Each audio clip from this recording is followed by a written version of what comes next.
What's up, guys? So this video is going to be a recap of my thoughts on the Best Man final chapters. I think the easiest way to do this is to separate each segment based on individual or couple. So let's get into it. First up, we're going to start with Lance. I thought it was interesting to watch Lance try to figure out life without Mia. Him being hypersexualized is actually kind of common with grief. Some people use sex as a way to release those feel-good hormones, but to also detach from dealing with the sadness or depression of losing someone. They tried to use his sex drive as comedic relief, but it's a real thing that people actually deal with. It's also very common for a lot of athletes to feel worthless or even confused on life after they retire from a sport that they've devoted their whole life to. I just always assumed he would naturally flow into coaching, so when he said he was hitting the field, I thought he was going back to coach, not play.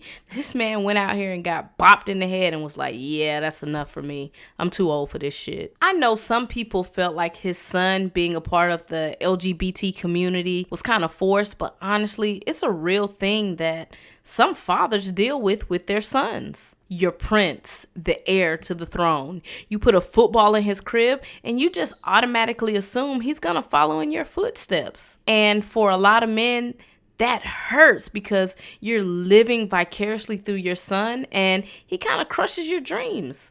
Lance and his son connect through religion. Even if it was an unconventional way, they're actually more alike than they both probably realized. I enjoyed seeing Lance fight for his son, and I think they actually used LJ as an educational moment to kind of explain what being non-binary is. And even then, I think it's still confusing to some people, but at least it was a nice little introduction.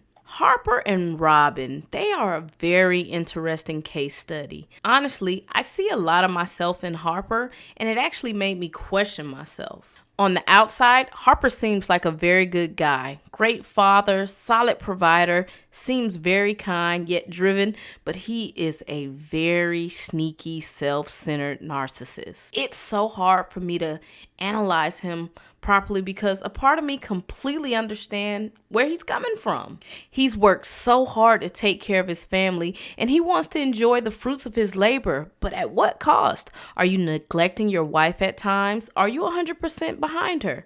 Are you making the right decisions in life when it comes to relationships, including your friendships? Questions that need answers. Now, Robin, she's kind of confusing to me. I really don't know what she wanted out of Harper.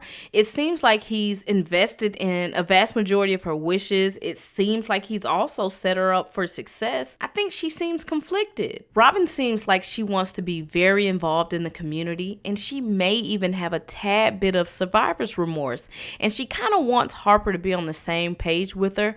However, I feel like somebody has to make the money and stabilize the family in order for her to be involved with so much giving back and community relations. I think a lot of her needs were not met because, like the therapist stated, she didn't really verbalize much. She just kind of took the back seat to Harper and didn't really vocalize what she wanted from him. A lot of people disagreed with her moving to Ghana and taking the child, and even though I think that was wild and crazy, I do believe the child should have stayed in her custody. Harper couldn't keep that baby 100% because he's on the go too much. So leave the child with the mom, Harper. You can't have it all the time. Let's move on to Jordan. Now, Nia Long is aging like wine. She looked amazing. Her storyline is also extremely realistic. High-powered type A personality, black woman in corporate America trying to balance it all. You want to keep climbing the ladder, but you're neglecting your health because you're overworked and you don't have enough time for self-care. You also don't have the time or patience to really date, and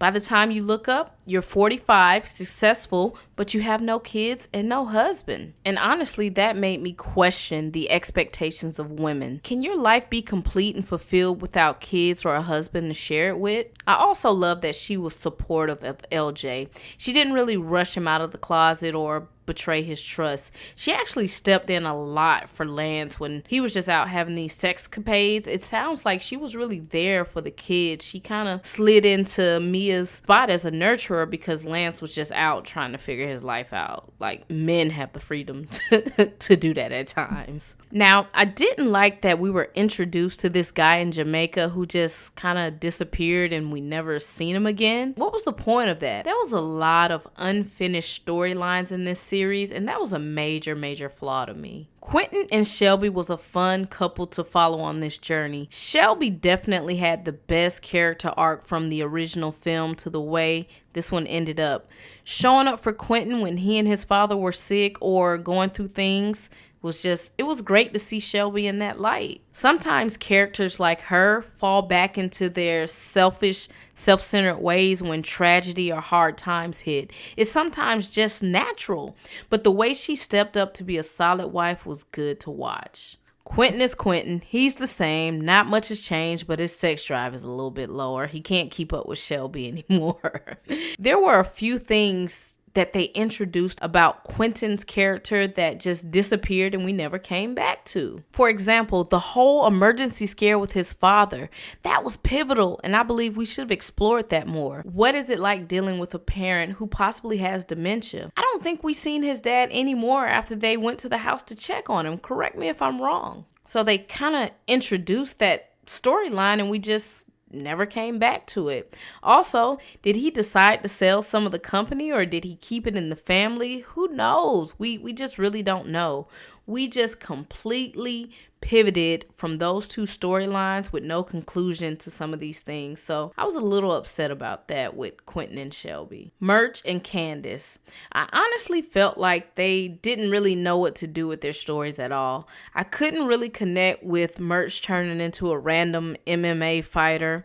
I did enjoy following Candace and seeing her dig deep into holistic medicine to combat some of Big Pharma and to help her daughter deal with anxiety. That was kind of a solid story that was kind of interesting. I didn't really enjoy them making the professor some random creepy old man. I kind of seen it coming, but I was like, don't do it.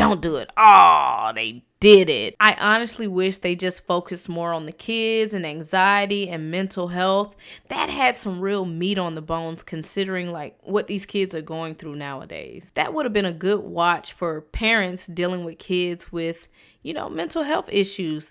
The weird, creepy Me Too uncle professor, even though it's a very, very real thing and an extremely sensitive topic, it kind of felt out of place to me, and they didn't even properly connect the story, in my opinion, because at least let Murch beat his ass if we're gonna bring this into play. Golly. Some of the good things about this series was everyone looked awesome, flawless looking cast, and honestly, I forgot how good of an actor Taye Diggs was because he's always doing like these cheesy TikToks, but Taye Diggs is a solid actor. Some of the things I didn't really enjoy too much. I felt like the story started off a little clunky, goofy. Then episodes 3 to 5 was really good to me. Then 6 to 8 was when I realized, so are we not going back to some of the storylines that we started, like Quentin's father's dementia? Where's the guy from Jamaica for Jordan? Is Murch going to beat up the professor? Just storylines they didn't connect back up. I know the director said this would be the end, but I'm down for a season 2. That's all I got for today. Please subscribe, comment, and like.